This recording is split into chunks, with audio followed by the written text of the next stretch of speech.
दोस्तों नमस्कार।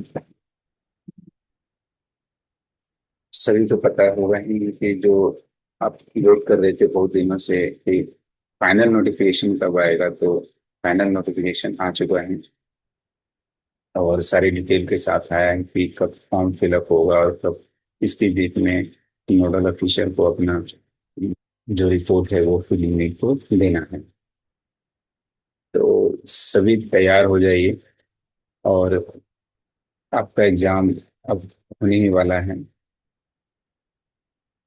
ना। तो पहले हम लोग थोड़ा सा देख लेते हैं कि क्या नोटिफिकेशन आया है, उस नोटिफिकेशन को देख लेते हैं, उसके बाद और भी इसमें बातें करते हैं हम लोग।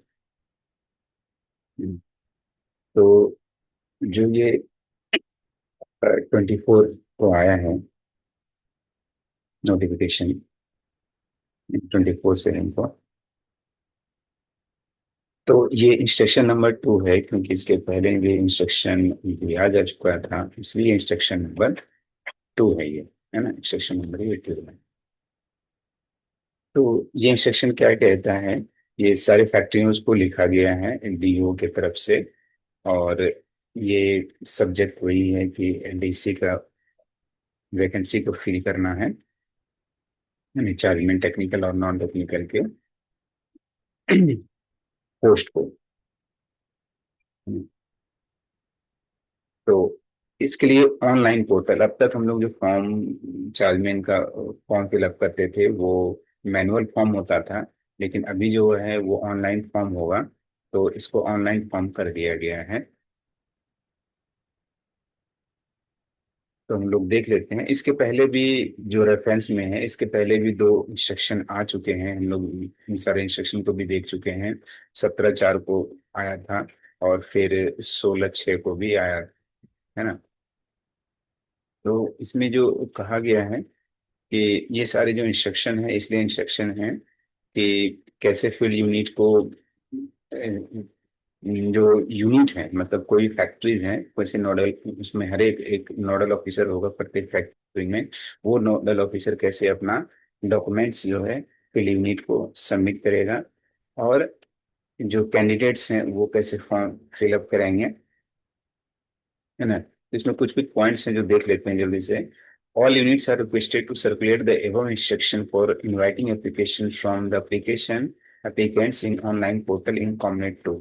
जो कॉमनेट 2.0 है, 2.0 बोलते हैं इसे, 2.0, उसी पर फॉर्म फिलअप होगा। मतलब फैक्ट्री का जो कॉमनेट है ना, जो आ, इसका कॉमनेट है उससे फॉर्म फिलअप होगा। फैक्ट्री में आपका एक अपना कॉमनेट होगा, उस पे जो आयुध कॉमनेट है ना, आयुध कॉमनेट है, जो डीओ का कॉमनेट है, उसके थ्रू आप वहां जाएंगे और वहां पर फॉर्म फिलअप होंगे। बहुत इजी है, कोई परेशानी की बात नहीं है ना। ऑल एप्लीकेंट्स विल, तो फैक्ट्री को कहा गया है कि आप ये जो सर्कुलर आया है इसके अगेंस्ट में एक इंस्ट्रक्शन निकालें फैक्ट्री, और आप एक सर्कुलर इशू करें। तो उस सर्कुलर जब इशू करेगा फैक्ट्री, तो कुछ फैक्ट्रियों में अभी तक क्या हुआ है कि डिक्लेयर नहीं हुए हैं कि कितने वैकेंसी हैं, तो वो भी डिक्लेयर हो जाएगा।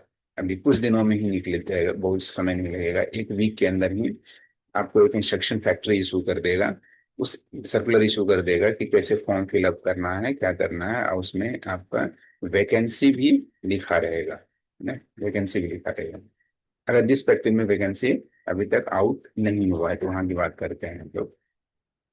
सेकेंड है कि all applicants will submit the online application for the post and discipline they way want to apply, provide vacancy in subject discipline is available at applying needs. It may be noted that for each discipline, separate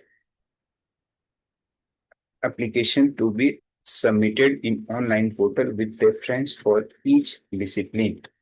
Applicants are advised to submit their applicants in order their preference with respect to different discipline applied by them. अभी तक बहुत लोगों में ये confusion था कि एक ही जो कैंडिडेट है वो एक से अलग डिसिप्लिन में ही अलग से सब्जेक्ट में फॉर्म भर सकता है, क्या वो स्टोर का भी भर सकता है, क्या वो एडमिन का भी भर सकता है, या सिर्फ एक भर सकता है? तो मैंने पहले भी कहा था कि ऐसा कोई बाउंडेशन नहीं है। कोई भी पहले की तरह, पहले भी एक जो कैंडिडेट्स हैं वो ओटीएस का भी भर सकते थे फॉर्म, और एडमिन का भी, टेक्निकल भी, तो कोई भी भर सकते हैं, है ना, एक से अधिक फॉर्म फिलअप कर सकते हैं।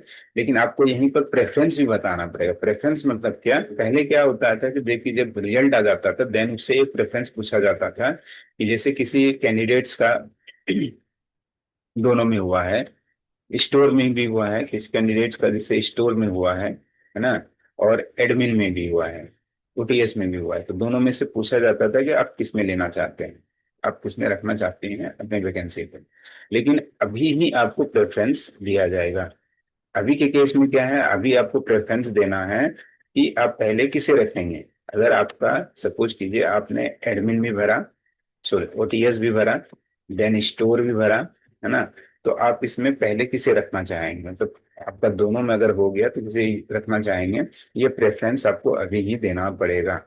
एक से अधिक एप्लीकेशन भर सकते हैं एक से अधिक सब्जेक्ट में, प्रेफरेंस आपको अभी ही देना पड़ेगा कि आप दोनों में हो जाने के कंडीशन में आप किसे रखना चाहेंगे। ठीक है। After submission of online application, the applicant will take print out of application form and submit to the nodal officer of the applying unit in duplicate, duly signed with all supporting documents and proof of payment of fee by the subject examination, है ना। अब इसमें क्या है कि आपको online form fill up करना बहुत इजी है, उसके बाद इसका प्रिंट आउट लेना है, और प्रिंट आउट लेके आपके नोडल ऑफिसर जो है फैक्ट्री में, जो नोडल ऑफिसर होंगे वहां पर इसे सबमिट कर देना है ना। एक फैक्ट्री जब सर्कुलेट करेगी कि कहाँ पर क्या करना है वो सब बता देगी फैक्ट्री। और उसके साथ सपोर्टिंग डॉक्यूमेंट्स जो भी हैं, आपका ग्रेजुएशन का सर्टिफिकेट वगैरह, ये सब जो भी है, डिप्लोमा, वो जो भी है सब लगाना पड़ेगा। तो वो चाहिए, और साइन करके देंगे, डुप्लीकेट में देंगे मतलब उसकी दो कॉपी देंगे, उसकी दो कॉपी देंगे, है ना। उसके बाद एनी अल्ट्रेशन या mismatch in online application in hard copy of the same will be lead to rejection of application. अब जो आपने ऑनलाइन एप्लीकेशन फिलअप किया है उसी का प्रिंट आउट लिया है, तो सिंपल सी बात है कि दोनों में कोई भी डिफरेंस नहीं आएगा। जो हार्ड कॉपी आप ले रहे हैं और जो आप फॉर्म फिलअप कर रहे हैं, दोनों में कोई अंतर नहीं आएगा। लेकिन अगर दोनों में मिसमैच आया तो वो आपका रिजेक्ट हो जाएगा, आपका क्या हो जाएगा, रिजेक्ट हो जाएगा। तो मिसमैच तो पॉसिबल नहीं है कि मिसमैच होगा, है ना, मिसमैच नहीं होगा, क्योंकि आप जो भी उसमें फॉर्म फिलअप कर रहे हैं उसी का प्रिंट आउट आपको लेना पड़ेगा। In the event of non-submission of printout of online application duly signed by applicant to concerned nodal officer within the timeline mentioned, the online application will get। अगर आपने ऑनलाइन फॉर्म फिलअप करने के बाद उसका print out नहीं दिया nodal officer को, तो आपको रिजेक्ट कर दिया जाएगा, आपके फॉर्म को रिजेक्ट कर दिया जाएगा। It may be noted that portal will not be activated for applicant till online submission of vacancy detailed by the concerned nodal officer। देखिए, इसमें बताया गया है कि आपका फैक्ट्री में जो ऑनलाइन सबमिशन का जो, वो एक्टिव कब होगा, जब आपका नोडल ऑफिसर जो है वैकेंसी डिटेल कॉमनेट में, ऑनलाइन में जो डीओ ने बताया है कि कैसे करना है, वहां पर वो जब तक फिलअप नहीं करेगा तब तक आपका ये ऑनलाइन एप्लीकेशन एक्टिव नहीं होगा, है ना। तो ये तो उसका काम है, वो कर देगा, वो लोग अपना काम कर लेगा, है ना। अगर आपको इससे रिलेटेड कोई भी इशू होता है तो आप नोडल ऑफिसर से ही संपर्क करेंगे, उसी से कांटेक्ट करेंगे। कहा गया है ना, कि in case of any issue related to submission of online application in portal, nodal officer of the unit may be contacted by the applicants. आप इसको कांटेक्ट करेंगे, अगर कोई भी प्रॉब्लम हो रहा है तो नोडल ऑफिसर को ही कांटेक्ट करेंगे, क्योंकि वही जो है डीओ की बिहाफ में काम कर रहा होता है। तो किसी भी केस में अगर कुछ प्रॉब्लम हो रहा है तो नोडल ऑफिसर को आप लोग कांटेक्ट कर सकते हैं, है ना।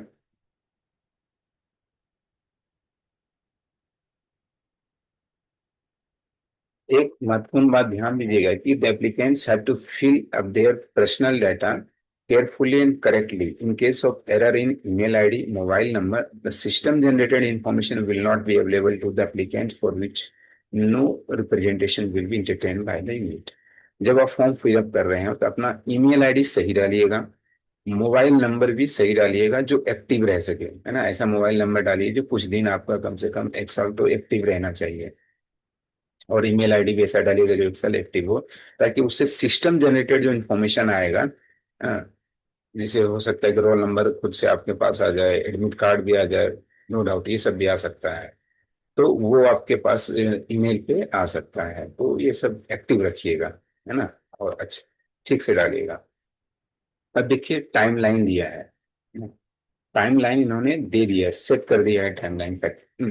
डीयू ने, बोर्ड ने टाइमलाइन सेट कर दिया है कि हाँ है कि activation of LDC CM online portal bye DU CS Kolkata 25 साल। जो ऑनलाइन पोर्टल उन्होंने बनाया है वो 25/7 से ही एक्टिव कर दिया है, ठीक है। उसके बाद submission of vacancy in online portal by respective nodal officer of the factory units up to 31/7/2025। 31/7 तक कहा गया है कि सभी फैक्ट्री अपना जो वैकेंसी है वो ऑनलाइन पोर्टल में फिल करे, है ना। फैक्ट्री अपना अपना वैकेंसी उसमें फिल कर देगी। Then verification vacancy in the portal by the concern field unit. उसके बाद उस वैकेंसी को फील्ड यूनिट क्या करेगा, वैकेंसी को वेरीफाई करेगा, ठीक है। कब तक, 4/8 तक नहीं करना है, 4 अगस्त तक। उसके बाद देखिए submission of online application by the applicant up to 18/8/2025, मतलब 18 अगस्त तक आपको ऑनलाइन एप्लीकेशन सबमिट करने के लिए टाइमलाइन दिया जाएगा। तो इसका मतलब आपका जो पोर्टल है एक्टिव होगा आपके ऑनलाइन सबमिशन के लिए वो 4/8 के बाद, हो सकता है 5/8 को एक्टिव हो जाइए, 5/8 को एक्टिव हो जाए। और वो कब तक रहेगा, 18 अगस्त तक रहेगा, ठीक है, 18 अगस्त तक रहेगा। तो एप्लीकेशन आपको जो फॉर्म फिलअप करना है वो 5/8 से लेकर 18/8 के बीच में करना है, ठीक है। उसके बाद जब आप ऑनलाइन एप्लीकेशन सबमिट कर लेंगे तो सबमिशन ऑफ हार्ड कॉपी, उसका जो प्रिंट आउट निकालेंगे, है ना, प्रिंट आउट लेंगे, और जो पेमेंट होगा वो भी ऑनलाइन पेमेंट हो जाएगा, ठीक है, ऑनलाइन पेमेंट हो जाएगा उसी समय जब आप फॉर्म फिलअप करने लगेंगे। तो हार्ड कॉपी जो इसकी निकालेंगे वो हार्ड कॉपी आपको प्रिंट देना है 23/8 तक, आपको दे देना है ना, आपके नोडल ऑफिसर को। उसके बाद उसका स्क्रूटनी करेगा ना, फैक्ट्री क्या करेगा, स्क्रूटनी करेगा। और ना, और सेटलमेंट और discrepancy in approval online offline application में। उसके बाद स्क्रूटनी करने के बाद पूरा कुछ केस सेटलमेंट करेगा और देखेगा कि क्या प्रॉब्लम है।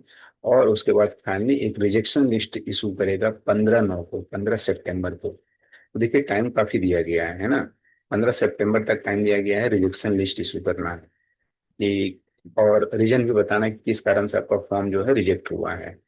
उसके बाद जो है देखिए nodal officer will forward list of accepted application along with the approval of concern unit head to concern field unit. उसके बाद जो है 22/9 तक, 22 सितंबर तक क्या करेगा, जो नोडल ऑफिसर है फैक्ट्री का, वो सारे एप्लीकेशन जो एक्सेप्टेड हुए हैं उनका लिस्ट फॉरवर्ड करेगा फील्ड यूनिट को। तो कब तक समय दिया गया है, चलिए थोड़ा सा एक आगे देख लेते हैं पहले। रोल नंबर आपका इन ड्यू कोर्स जनरेट होगा, admit card, examination centre and venue आपका इन ड्यू कोर्स, और शेड्यूल ऑफ एग्जामिनेशन ये सब आपका ड्यू कोर्स में होगा। तो यहाँ देखते हैं कि फैक्ट्री को समय दिया गया है 22/9 को, लिस्ट जा रहा है किसके पास, फिल यूनिट के पास, है ना। यानी तो बोर्ड को पता लगेगा 22/9 को कि कितने कैंडिडेट एक्चुअल में एग्जाम देंगे, क्योंकि जितने भी फॉर्म सेलेक्ट होते हैं, करेक्टली भरे जाते हैं और वो सिलेक्ट होते हैं, उतने ही जो कैंडिडेट हैं एग्जाम देंगे। तो फाइनली उनको पता चलेगा कब, 22/9 को पता चलेगा, 22 सितंबर को। अभी क्या है, जुलाई चल रहा है ना, देन अगस्त, देन सितंबर। तो आपका पूरा सितंबर क्लियर क्या हो गया, पूरा सितंबर आपका चला गया इसी में, ये सब प्रोसीजर में। हो सकता है कि इसमें कुछ डेट एक्सटेंड भी हो सकता है ना, वो तो बात की बात है। तो हम लोग पूरा सितंबर मान लेते हैं, चला। तो उसके बाद अक्टूबर में तो इतनी जल्दी एग्जाम तो पॉसिबल नहीं है कि आपका अक्टूबर में एग्जाम हो जाए, तुरंत एग्जाम होता है, समय लगता है। तो अक्टूबर में एग्जाम नहीं होगा, तब अपन एग्जाम जो टेंटेटिव लग रहा है वो नवंबर में, ना आपका एग्जाम क्या होगा, नवंबर में होगा। नवंबर में एग्जाम होगा, हो सकता है नवंबर मिड में हो या नवंबर लास्ट में हो, ये हो सकता है कि नवंबर लास्ट में एग्जाम होगा। तो आपके पास अभी जो समय है, देखिए आपके पास जुलाई है, अभी आज 26 हुए हैं, 3 4 दिन बचे हैं, ठीक है, एक एक दिन इसमें बहुत इंपॉर्टेंट होता है आपका। तो सब अगस्त है आपके पास, सितंबर है और अक्टूबर है। आपके पास 3 महीने, 3 मंथ्स हैं, है ना, 3 मंथ्स एकदम टोटल 3 मंथ्स हैं आपके पास। 3 महीने बहुत समय होते हैं एग्जाम की तैयारी करने के लिए, एलडीसी की तैयारी करने के लिए। ऐसा इसलिए कि आपका सिलेबस थोड़ा हो गया है छोटा, सिलेबस थोड़ा छोटा हो गया है। तो 3 महीने काफी है। पहले भी एग्जाम की तैयारी करने के लिए 2 महीने ही, 2 मंथ जो है काफी हुआ करते थे, लेकिन अभी 3 मंथ का समय है तो सफिशियंट है आपके लिए। ठीक है। और अगर आप पढ़ रहे हैं, नहीं भी पढ़ रहे हैं, तो अभी से भी शुरुआत कर सकते हैं, कोई प्रॉब्लम नहीं है, अभी भी से भी शुरुआत कर सकते हैं। और जो पढ़ रहे हैं तो वो बहुत अच्छी बात है। हाँ, लेकिन कंटिन्यूटी बनाई रखनी पड़ेगी, कंटिन्यूटी आपको बनाई रखनी पड़ेगी। रोज लगभग 3 घंटे, लगभग 2 से 3 घंटे आपको समय देना पड़ेगा, पढ़ना पड़ेगा। जीके भी पढ़ना पड़ेगा, जीके में आपको ज्यादा ध्यान देना पड़ेगा। और 1 साल का जीके लगभग पढ़ना है आपको, जनवरी से जीके दीजिएगा पढ़ने के लिए, है ना, जो करंट अफेयर्स हैं। और ये 3 महीने समय काफी क्रूशियल है आपके लिए, है ना। और अगर आप फॉर्म फिलअप कर रहे हैं और सोच रहे हैं तैयारी करने की, तो तैयारी कीजिए और जम के तैयारी कीजिए।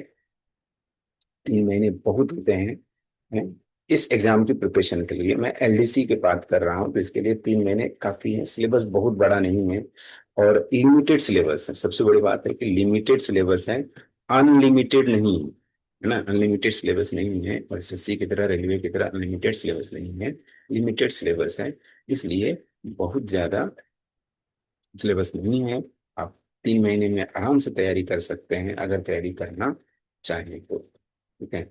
तो सबको बेस्ट ऑफ लक है कि आप लोग उसमें लग जाइए, तैयारी शुरू कर दीजिए।